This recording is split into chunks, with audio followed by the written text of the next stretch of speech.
Hello, my name is Nathaniel Osgood from the University of Saskatchewan, and it's my pleasure to share with you some work that combines machine learning, dynamic modeling, and big data to provide insights into hidden elements of opioid abuse within the city of Cincinnati. This is very much work in progress, but I'd like to share with you some of the reasons why we believe it offers such great promise.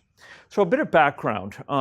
As you no doubt will have heard from other presentations, opioid abuse is exacting a very heavy, even devastating toll within the United States and more broadly in North America. And deaths from drug overdoses from opioids have skyrocketed, now exceeding the deaths from car accidents and even firearms in the US.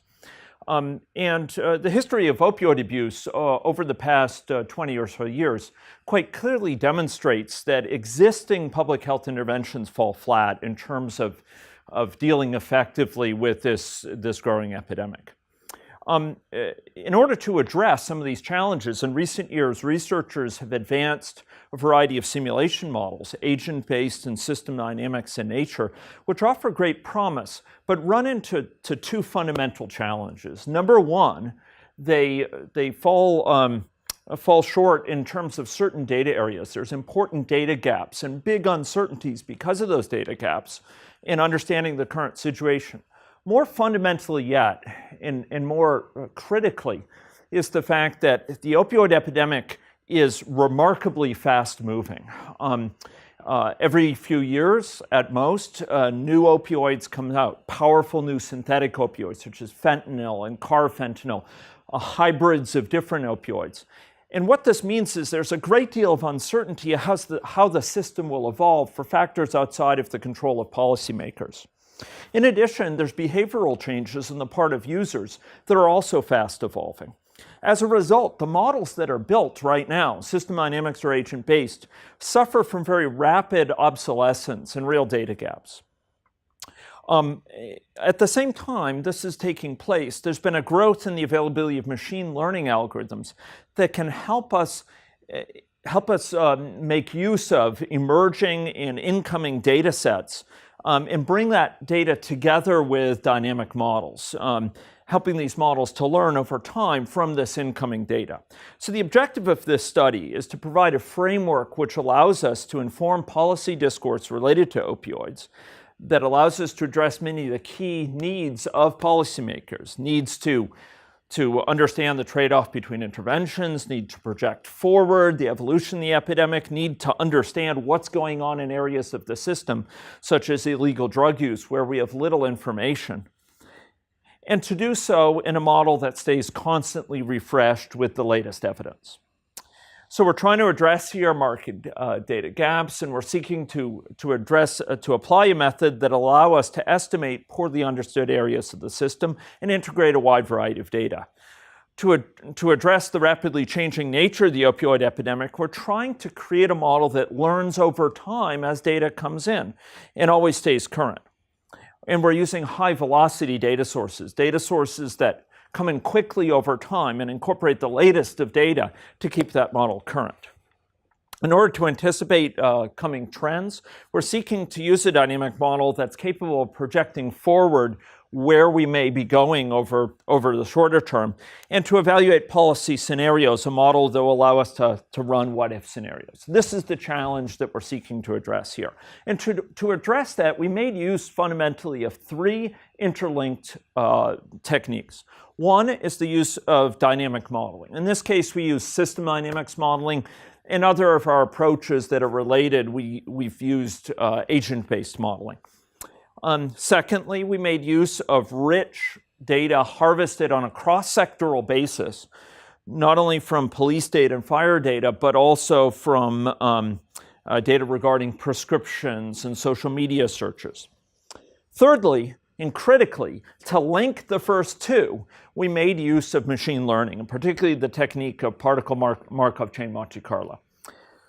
So in terms of our models, and I have to apologize because for each of these areas, given the limited time, I'm going to be able to only touch on the very basics at a superficial level. I'd invite you to read our paper for more information or write to us. For the dynamic modeling, that first of those elements, we made use of a system dynamics model that drew on understanding drawn from system stakeholders as to important categories of the population for the city of Cincinnati. So we divided up the population into categories, and people flowed between the categories over time, as is typical with system dynamics models.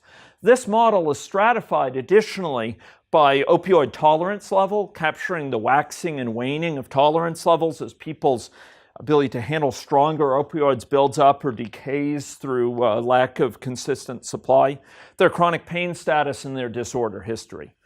We also allowed certain parameters to vary over time, reflecting the evolution of the epidemic. The fact that, for example, the risk of death from illegally sourced opioids varied remarkably quickly over certain periods of study.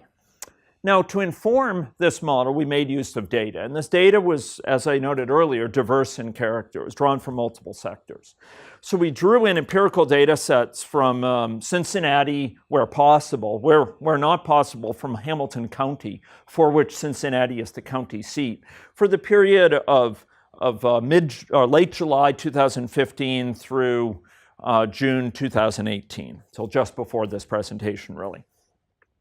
And this data covered a wide variety of different data sets. What's notable is the breadth of the data sets, from prescription-related data, for example, to demographics, to police calls related to heroin overdoses and EMS responses. Similarly, reports of drug activity, county drug overdose deaths, and Google Trends data for searches on things such as naloxone, information on this opioid antagonist, searches related to drug rehab that might fill in some of the gaps with cruder data where it wasn't available in a high-quality form. What's also notable is these data sources come in with different levels of temporal granularity. Some are monthly, some daily, some quarterly. And the approach we used offered strength in bringing together such diverse data sets with such different tempos associated with them.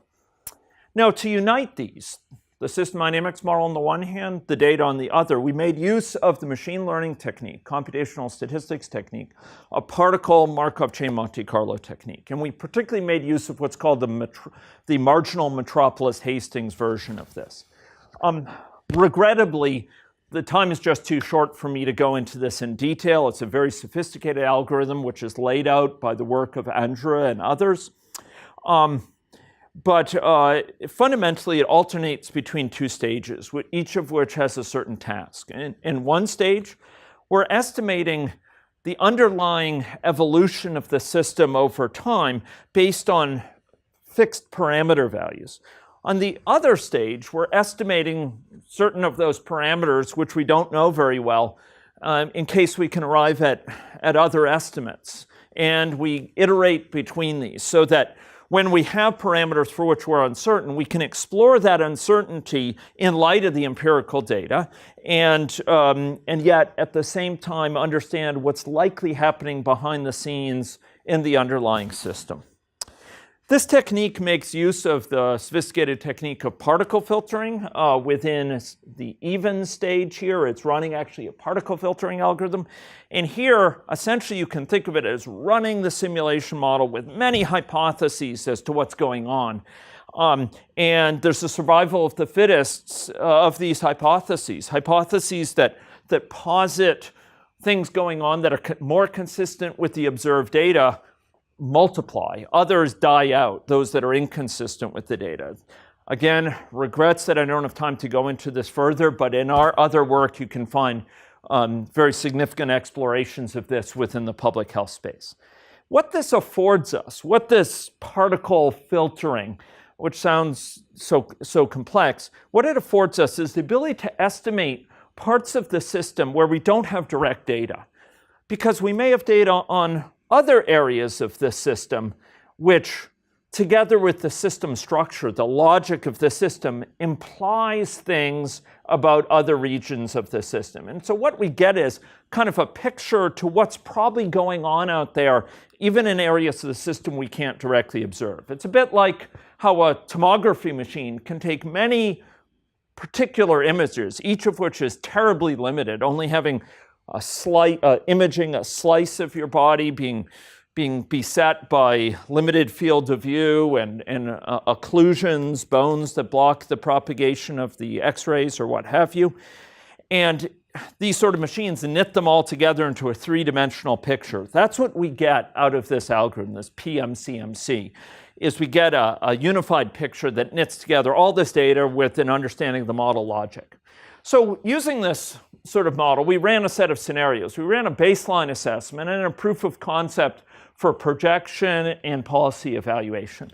In the baseline assessment, we sought to match the model estimates on the one hand with empirical data on the other. And by and large, with some quibbling and concerns, such as here for prescription levels, we got a pretty good match. The model was able to account for the patterns we see in the data. This is for more grounded data. For data from Google Trends, we did a pretty good job in matching some of it. Others, we didn't capture the variability, although we captured rough levels. We have work to do there. In terms of the latent state of the system we couldn't observe directly. It allowed us to estimate that. And it did so by allowing us to modify some of these parameters that we posited as varying over time, like risk that a person with low tolerance would die from an opioid overdose from using products from a dealer. We then used the model to predict forward, to look forward from a certain time point, to use this algorithm to that time point and then anticipate what was coming, and to investigate the effects of interventions, to say, if we could put in place an intervention focused on harm reduction, how much would it change the likely number of overdoses over time from this point onwards? We did this as a proof of concept that we could use it. We could use this model to ask what-if questions involving interventions to assess their effects. And we saw the impact on overdose counts and accumulated deaths. Time has run out. I will simply say that in terms of preliminary findings, the results clearly demonstrated that this general approach of keeping a model constantly refreshed with the latest evidence in the context of a very fast-moving epidemic is eminently practical. It's eminently viable.